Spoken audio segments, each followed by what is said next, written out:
अऊज़ुबिल्लाहि मिनश्शैतानिर्रजीम बिस्मिल्लाहिर्रहमानिर्रहीम रब्बि इश्रह ली सदरी व यस्सिर ली अमरी वहलुल उक़दतम मिन लिसानी यफ़क़हू क़ौली रब्बि ज़िदनी इल्मा। अस्सलामु अलैकुम व रहमतुल्लाहि व बरकातुहू। उम्मीद है आप सब बच्चे खैर आफियत से होंगे। बच्चों, आज हम जमात चहारम का लेक्चर नंबर 7 वर्कबुक के ऊपर करेंगे। तो सबसे पहले आप उर्दू की प्लानिंग ओपन करें, मनसूबाबंदी, जिससे हम देखेंगे कि आज हमने कौन सा काम करना है। बच्चों, ये हमारा आज का लेक्चर नंबर 7 है और इसमें हम क्या करेंगे?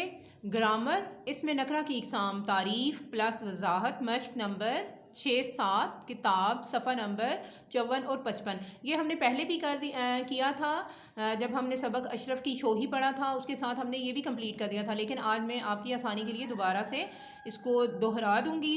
उसके साथ हम वर्कशीट नंबर 2, वर्कबुक सफ़ा नंबर 40 ये करेंगे। ये हमारे लिए, आप लोगों के लिए भी नया होगा, तो ये काम हम पहले कर लेते हैं दोहराई वाला। उसके बाद हम वर्कशीट नंबर 2 की तरफ आते हैं।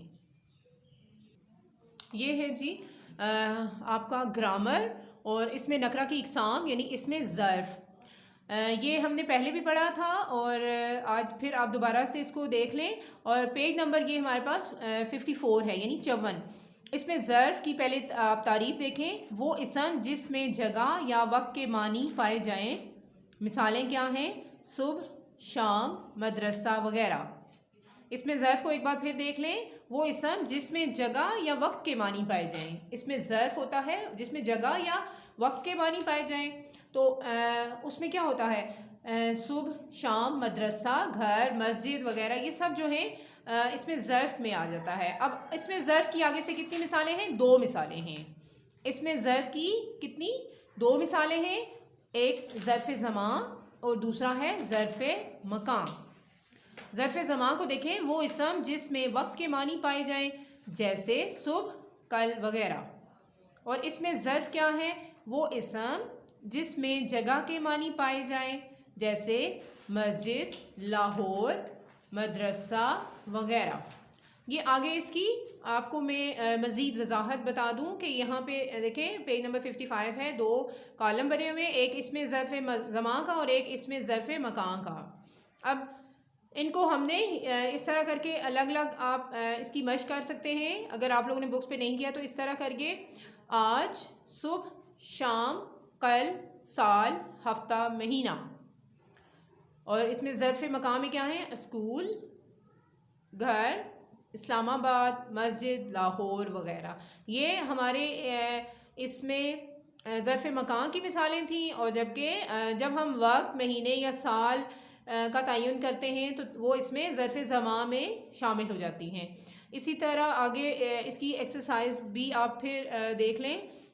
मुनासिब अस्माए ज़र्फ़ मकान की मदद से जुमले मुकम्मल करें। मस्जिद या खाना काबा अल्लाह का घर है। इसमें इन दोनों में से आप कोई एक लिख सकते हैं। यहाँ पे कब्र इंसान की आखिरी आरामगाह है। इस्लामी तालीमात के मराकज़ मदरसा गाह कहलाते हैं।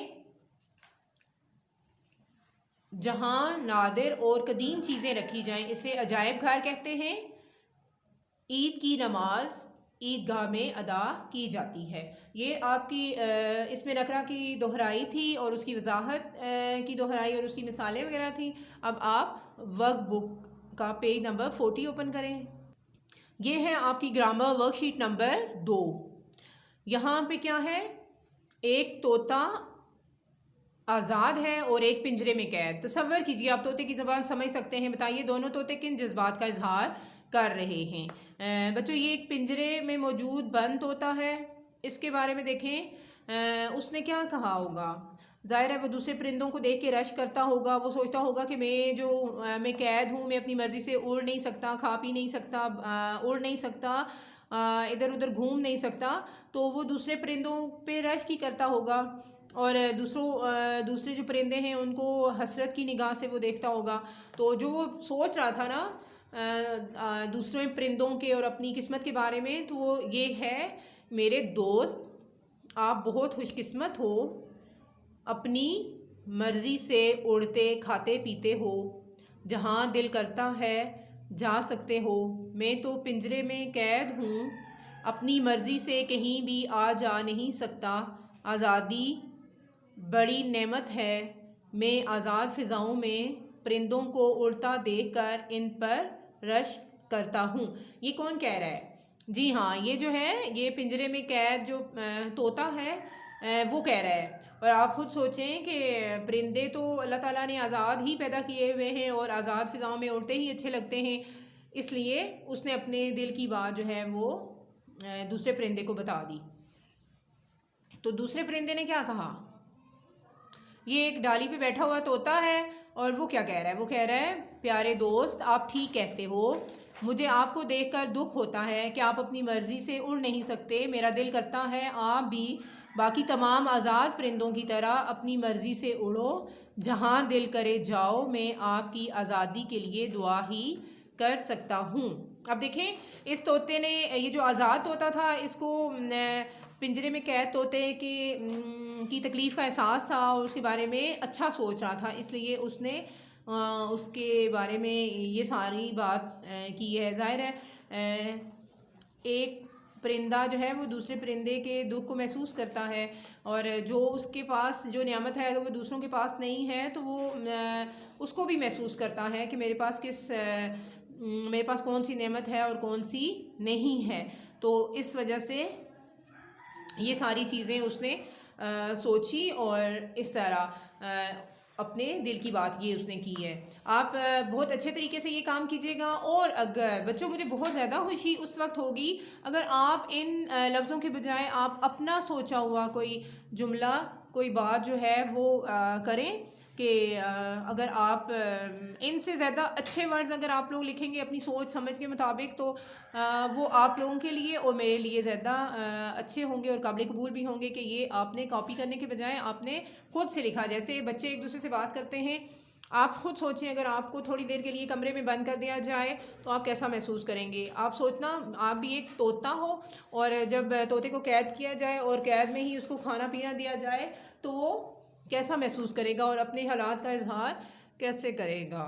اور اسی طرح یہ جو آزاد پرندہ ہے اس نے دیکھیں کتنی خوبصورتی سے یہ بات کی ہے کہ وہ اس کو آپ کا درد جو ہے محسوس ہو رہا ہے، یعنی آپ کا جو بھائی، اگر فرض کریں آپ کو اندر بند کر دیا گیا ہے اور جو آپ کا بھائی باہر ہے تو وہ تو مزے کرے گا اور مزے سے کھائے پیے گا اور اس کو کسی چیز کی کمی بھی محسوس نہیں ہوگی۔ تو اگر وہ آپ کے بارے میں اس طرح کی بات کرے گا کہ میں آپ کے دکھ کو محسوس کرتا ہوں، اپنی مرضی سے آپ اڑ نہیں سکتے، کھا پی نہیں سکتے، تو میرا دل کرتا ہے کہ باقی پرندوں کی طرح آپ بھی اپنی مرضی سے اڑو، جہاں چاہے جاؤ اور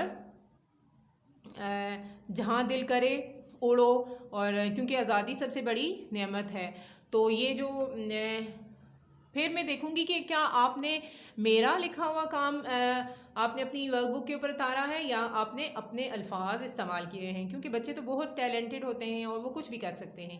تو آپ اس بارے میں غور کیجیے گا تاکہ آپ کو خود سے کچھ بھی لکھنا آ سکے، آپ کسی کے بارے میں بھی اپنا اظہار کر سکیں۔